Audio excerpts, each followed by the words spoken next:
आज हम def fund के बारे में बात करने वाले हैं। ये दोस्तों, डेफ म्यूचुअल फंड के बारे में बात करने वाले हैं। तो ये क्या बेनिफिट आपको दे सकता है according to returns, according to tax, ठीक है, वो आज की वीडियो में हम कवर करेंगे। तो चलिए वीडियो की शुरुआत करते हैं। तो जब हम डेफ फंड की बात करेंगे तो सबसे पहले ये समझ लें कि डेफ फंड है क्या, राइट। तो डेफ फंड मतलब सिंपली है कि ये जो पैसा है ये बाइंग डेफ इंस्ट्रूमेंट है, जैसे कि बॉन्ड्स होते हैं, ठीक है, कॉर्पोरेट बॉन्ड्स होते हैं, ट्रेजरी बॉन्ड्स होते हैं, गवर्नमेंट सिक्योरिटीज़ होती है, कमर्शियल पेपर्स होते हैं, ठीक है, जहाँ पे आपको जो आप पैसा दे रहे हो, राइट, सामने वाला जो पैसा लेने वाला है वो आपको फिक्स रेट ऑफ इंटरेस्ट वहाँ पे इनकम देता है, ठीक है। मतलब यहाँ पे मार्केट वॉलेटिलिटी नहीं होती है दोस्तों, और बिना मार्केट वॉलेटिलिटी के आपका यहाँ पे कैपिटल एप्रिसिएशन होता है, ठीक है। मतलब मैं किसी को कर्जा, मैं किसी से ले रहा हूँ या कोई कंपनी को कर्जा चाहिए तो वहाँ पे वो कॉर्पोरेट बॉन्ड्स इशू करते हैं, जो भी उनका रेट ऑफ इंटरेस्ट होता है 6%, 8%, 9% से, और उस इंस्ट्रूमेंट में ये म्यूचुअल फंड लगाए जाते हैं। डेफ फंड मतलब ये ऐसे कमर्शियल पेपर जहाँ पे आपको फिक्स रेट ऑफ इंटरेस्ट मिलता है। तो ये फंड में फंड मैनेजर पैसा लगाता है और उस तरीके से आपका ये म्यूचुअल फंड काम करता है। तो एक्चुअली ये जो म्यूचुअल फंड्स होते हैं डेफ वाले, इसका जो रेट ऑफ इंटरेस्ट जो होता है, जो भी इशू करता है, राइट, उसको जो इंटरेस्ट मिलता है ये प्री डिसाइडेड होता है, इसका जो कितना मिलेगा, राइट। तो और इसकी मैच्योरिटी भी होती है, तो इसको लॉकिंग पीरियड भी होगा ही, ठीक है। तो इसीलिए इसको फिक्स इनकम सिक्योरिटीज़ कहा जाता है जब हम डेफ फंड के बारे में बात करते हैं। तो आप अगर डेफ के लिए जा रहे हो मतलब आप ऐसे फिक्स इनकम के लिए देख रहे हो जहाँ पे कोई रिस्क नहीं है। तो ये एक क्लियर पिक्चर यहाँ से दिखता है दोस्तों। उसके बाद नेक्स्ट की ये डेफ फंड कैसे काम करता है।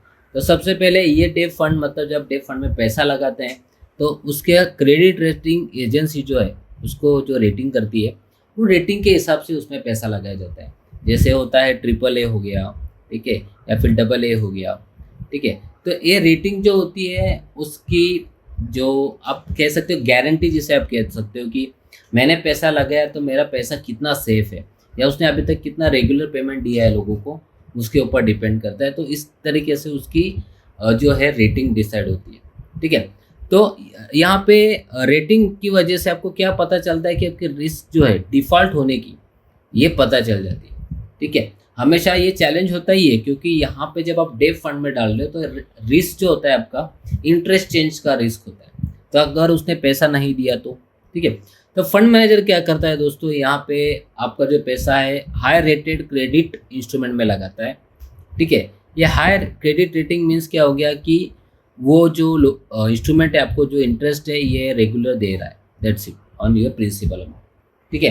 तो डेप इंस्ट्रूमेंट जो होता है ये हाई रेटेड सिक्योरिटीज़ में और लेस वॉलेटाइल जो है रेट इंटरेस्ट में ये पैसा लगाते हैं, ठीक है। और इनकी जो स्ट्रैटेजी होती है, ओके, ये जो फंड मैनेजर होते हैं इनकी जो इन्वेस्टमेंट स्ट्रैटेजी होती है एक ओवरऑल इंटरेस्ट रेट पे ऊपर और इंडियन इकोनॉमिक जिस तरह से परफॉर्म करती है उस तरीके से ये बनती है। ये ध्यान में रखिए क्योंकि रिस्क क्या है यहाँ पे, रेट ऑफ इंटरेस्ट, क्योंकि फिक्स मिलने वाला है। तो अगर रेट ऑफ इंटरेस्ट अगर नीचे जा रहा है और falling interest rate regime encourage the fund manager to invest in the long term security. तो उसको पता है कि अगर नीचे जा रहा है तो कल ऊपर रेट ऑफ इंटरेस्ट ऊपर आने ही वाला है, तो वो क्या करता है, ऐसे फंड्स में इन्वेस्ट करके रखता है, ओके। और राइजिंग इंटरेस्ट जो होता है तो वो शॉर्ट टर्म के लिए उसमें देखता है। तो ये पिक्चर तो क्लियर हो जाता है यहाँ पे कि जब म्यूचुअल फंड में अगर हम पैसा डाल रहे हैं तो किस तरीके से काम करता है। पहले तो रेटिंग एजेंसी उसको रेटिंग करती है, वो रेटिंग एजेंसी के हिसाब से जो हाई रेटिंग वाले म्यूचुअल फंड है उसमें फंड मैनेजर पैसा लगाता है, जहाँ पे आपको रेगुलर बिना किसी डिफ़ॉल्ट के रेगुलर इनकम मिलेगा, राइट। तो ये यहाँ से क्लियर होता है दोस्तों। नेक्स्ट देखते हैं। नेक्स्ट जो है वो है कि किसने इसमें पैसा लगाना चाहिए। डेफ फंड जो है इसमें किसने रिटर्न पैसा लगाना चाहिए। अभी debt fund try to optimise return, okay, by investing across all the classes of security. तो यहाँ पे तो ये ऑप्शन तो दिख ही रहा है कि जो भी क्लासेस होते हैं सिक्योरिटीज़ के, उस हिसाब से ये थोड़ा सा आपको कम रिटर्न ही देगा, इतना ये है। लेकिन यहाँ पे आपको एक अच्छा रिटर्न भी वहाँ पे मिलेगा, कम है लेकिन अच्छा मिलेगा। लेकिन रिटर्न ये जो है गारंटेड नहीं है, ये भी एक थोड़ा सा रिस्क क्राइटेरिया इसमें होता है, ठीक है। जब रिटर्न की बात करते हैं तो इंटरेस्ट रेट का यहाँ पे रिस्क होता है, जैसे हमने पहले भी कहा, ओके। तो यहाँ पे थोड़ा जो कंजर्वेटिव इन्वेस्टर है, कंजर्वेटिव मतलब जो डरते हैं रिस्क लेने से, ओके, इसके लिए ये सेल्फ है, बहुत ही सेफर एवेन्यू इनके लिए जहाँ पे ये इन्वेस्ट कर सकते हैं। Okay, they are also suitable for the people who both short term and medium term invest on horizon, जो शॉर्ट टर्म के लिए भी देख रहे हैं और मीडियम टर्म के लिए भी देख रहे हैं।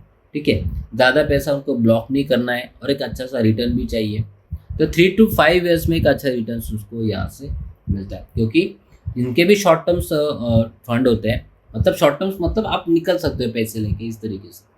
तो ये यहाँ पे आपको लर्निंग क्या करना है कि अगर आप रिस्क टेकर हो तो आप इक्विटी फंड में जाइए, अगर आप कंजर्वेटिव इन्वेस्टर हो तो आप डेट फंड में जाइए।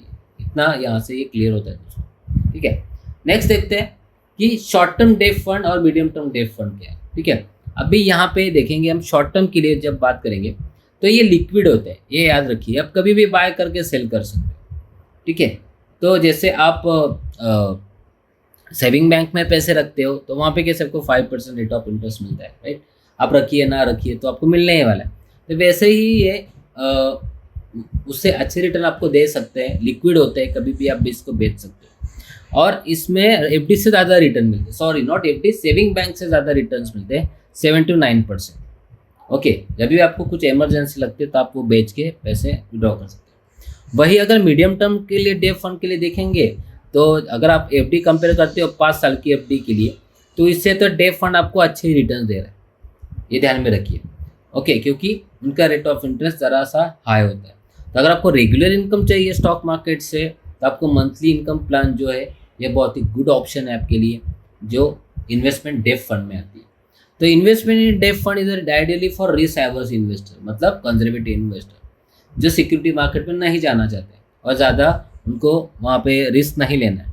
ठीक है, लेकिन छोटा सा और अच्छा एक डिसेंट अमाउंट उनको चाहिए तो वो डेट फंड के लिए जा सकते हैं, जहाँ पे मीडियम टर्म डेट फंड के लिए वो प्रेफर कर सकते हैं। तो यहाँ से ये पिक्चर क्लियर होती है। नेक्स्ट देखते हैं types of the date funds. अभी डेट फंड के अलग अलग टाइप है जो हम अभी इसमें क्लियर करेंगे। सबसे पहला है डायनामिक बॉन्ड्स फंड। अभी डायनामिक क्या होता है, ये नेम जो है राइट, ये आपको जिस तरीके से हाई वॉलेटाइल इंटरेस्ट रेट वाले जो बॉन्ड्स होते हैं जिसमें काफ़ी हलचल होती है, फ्लक्चुएशन होती है रेट ऑफ इंटरेस्ट में, उसमें ये इन्वेस्ट होता है। ठीक है, लेकिन यहाँ पे जो है उसका जो रिटर्न है, ठीक है, एवरेज रेट ऑफ रिटर्न से अगर अच्छा होगा तो ही वो आपको शॉर्ट टर्म और लॉन्ग टर्म के लिए काम करेगा। दूसरा होता है इनकम फंड। इनकम फंड में क्या होता है कि जो इंटरेस्ट रेट होती है, ओके, और जो इन्वेस्टमेंट होती है आपकी डेट में, ठीक है, तो उसको जो है एक मैच्योरिटी होती है, राइट। जैसे हमने पहले भी कहा डेट फंड को क्या होती है, मैच्योरिटी होती है। तो ये as compare to dynamic fund थोड़ा स्टेबल होते हैं, मतलब रिस्क इसमें थोड़ी कम होती है क्योंकि आपको मैच्योरिटी तक रुकना होता है वहाँ। ठीक है, तो अगर आप एवरेज मैच्योरिटी रिटर्न्स के लिए देख रहे हो या average maturity of income fund देख रहे हो तो ये 5 से 6 साल के लिए। ठीक है, तो अगर इनकम फंड आप जा रहे हो तो डायनेमिक से ये बेटर है क्योंकि डायनेमिक में थोड़ा सा ज़्यादा रिस्क वहाँ पे हो सकता है। शॉर्ट टर्म और ultra short term debt fund के लिए जाओगे तो ये शॉर्टर मैच्योरिटी के लिए होते हैं। ओके, और शॉर्टर मैच्योरिटी जो होती है ये मतलब कंजर्वेटिव जो इन्वेस्टर है, ओके, उसके लिए वो अच्छे ही होते हैं क्योंकि कम टाइम में उनको अच्छा रिटर्न मिल जाता है और रिस्क भी नहीं होती है। ओके, और कम टाइम में रेट ऑफ इंटरेस्ट भी ज़्यादा हलचल नहीं होती है। आइडियली अगर देखेंगे लॉन्ग टाइम के लिए तो इंटरेस्ट में काफ़ी उतार चढ़ाव होता है, लेकिन शॉर्ट टाइम में इतना नहीं होता। फिर बात करेंगे लिक्विड फंड्स की। जैसे हमने अभी देखा कि अगर आप कोई म्यूचुअल फंड इंस्ट्रूमेंट ले रहे हो, ओके, और वो इन्वेस्टमेंट आपने जो किया हुआ है तो जिसकी मैच्योरिटी 91 डेज से ज़्यादा नहीं, मतलब 3 महीने से ज़्यादा नहीं, ओके, तो वो आपके लिए बहुत अच्छा और रिस्क फ्री होता है। ठीक है, पहले बात हो सकता है इसमें आपको नेगेटिव रिटर्न्स मिले, रेयरली होता है, रेयर केस में होता है, लेकिन ये एक बेस्ट ऑप्शन है as compare to saving bank account.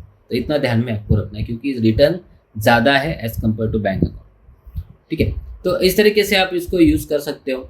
उसके बाद आता है फाइनली गिल्ड फंड। अभी गिल्ड फंड ये होता है खाली गवर्नमेंट सिक्योरिटीज़ जहाँ पे हाई रेटेड सिक्योरिटीज़ होती है विथ लो रिस्क, या इसको भी आप प्रेफर कर सकते हो क्योंकि गिल्ड फंड में रिस्क बहुत काफ़ी कम होती है क्योंकि गवर्नमेंट सिक्योरिटीज़ होती है इसीलिए। तो रिस्क और फिक्स इनकम के लिए अगर आप जा रहे हो तो गिल्ड फंड में आप जा सकते हो। तो देखिए ना, यहाँ पे हमने टाइप्स ऑफ डेट फंड में क्या क्या देखा, फिर dynamic, income, short term, liquid and guild fund.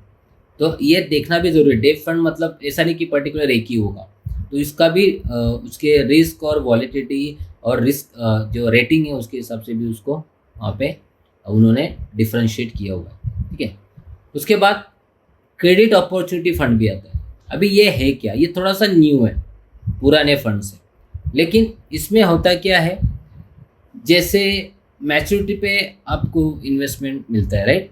तो यहाँ पे आपको जो वो ऑप्शन नहीं है, क्योंकि देखिए यहाँ पे लिखा हुआ है कि credit opportunity fund do not invest as per the maturity of debt instrument, उनकी मैच्योरिटी नहीं होती है। This fund try to earn higher return by taking a call on credit risk. तो इसमें ज़्यादा रिटर्न्स होते हैं और वहाँ पे बॉन्ड्स होल्ड करते हैं लो रेट में।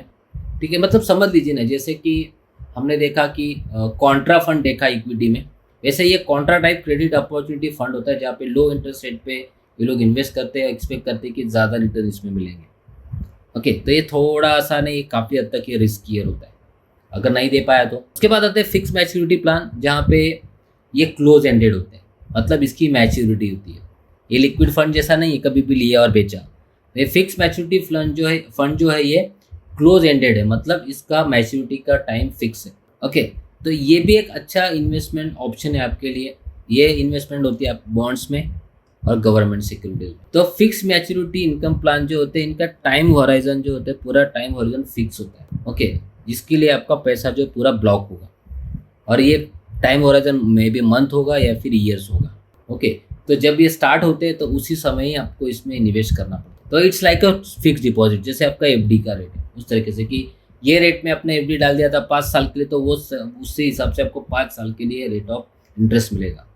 ठीक है, लेकिन इसमें गारंटी रिटर्न नहीं है। It does not guarantee high return, high return आपको नहीं मिलेंगे। ओके, तो क्योंकि डेट फंड है तो आप एक्सपेक्ट कर ही नहीं सकते कि आपको ज़्यादा रिटर्न, मतलब इक्विटी से तो ज़्यादा मिलेंगे ही नहीं, इक्विटी से तो कम ही मिलेंगे, इतना श्योर है, क्योंकि वहाँ पे कुछ रिस्क है ही नहीं। उसके बाद आप पे क्या क्या चीज़ें देखनी चाहिए दोस्तों अगर आप डेट फंड के लिए जा रहे हो।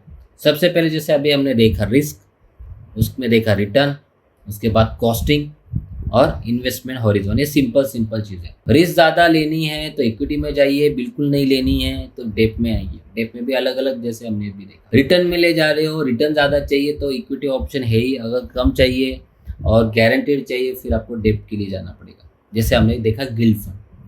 कॉस्टिंग के लिए जाएंगे तो कॉस्टिंग डेट फंड में काफ़ी हद तक कम होती है एज़ कम्पेयर टू इक्विटी।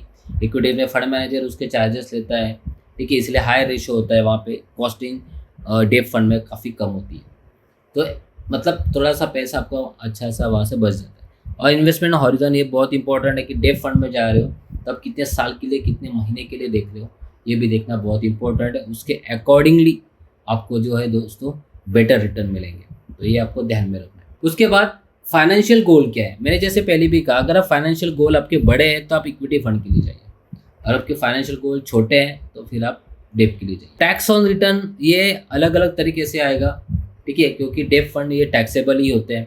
ठीक है, तो इसमें भी अगर आप लॉन्ग टर्म के लिए जाते हो, ओके, तो वो थोड़ा सा अलग तरीके से आपको टैक्सेशन लगेगा। जैसे short term capital gain, long term capital gain है, वैसे ही इसमें भी होगा। ठीक है, अगर आप थोड़े 3 साल के पहले टाइम फ्रेम के लिए जा रहे हैं तो ये short term capital gain debt में कहा जाता है, जो इक्विटी में 1 साल का होता है। और लॉन्ग टर्म 3 साल से ज़्यादा है तो लॉन्ग टर्म 3 साल से ज़्यादा इसमें कहा जाता है, हमारी इक्विटी में 1 साल से ज़्यादा कहते हैं। तो अलग अलग स्ट्रक्चर उनके लिए बनाए हुए। तो जो शॉर्ट टर्म के लिए डाल रहे हैं तो टैक्सेबल होगा ही, क्योंकि उनको रेगुलर इनकम देने वाला है, इनकम टैक्स के हिसाब से उनको टैक्स लगेगा। अब फिर शॉर्ट टर्म के लिए 20% टैक्सेशन इंडेक्सेशन उनके लिए अप्लाई वहाँ पे है ही। तो टैक्स ऑन गेन ये डेफिनेटली डिविडेंड अगर आप जा रहे हो, ठीक है, डिविडेंड भी एक से टैक्सेबल होता है शॉर्ट टर्म के लिए, ठीक है, और आपके इनकम टैक्स के हिसाब से आपको आपका जो स्लैब है, आपकी जो इनकम है उसी से होता है। डिविडेंड का भी आप देखते हैं तो 10 लाख तक अगर आप कमाते हो या फिर उस वहाँ तक तो आपका टैक्स फ्री होता है इन्वेस्टर के लिए। ओके, उसके बाद टैक्स रेट का जो मतलब कैपिटल जो है, ओके, उसका जो डेट फंड में है जो होल्डिंग पीरियड के साथ वो आपको टैक्सेशन लगता है, जिसे हमने पहले भी देखा हुआ है, ठीक है, और 20% लॉन्ग टर्म के लिए इसमें ऑलरेडी मेंशन। तो आज की वीडियो में ऐसा इतना ही दोस्तों। वीडियो कैसा लगा प्लीज़ कमेंट बॉक्स में मेंशन करिए, अच्छा लगा है तो लाइक करिए और चैनल को सब्सक्राइब करके जाइएगा। थैंक यू सो मच दोस्तों, have a good day and happy investing.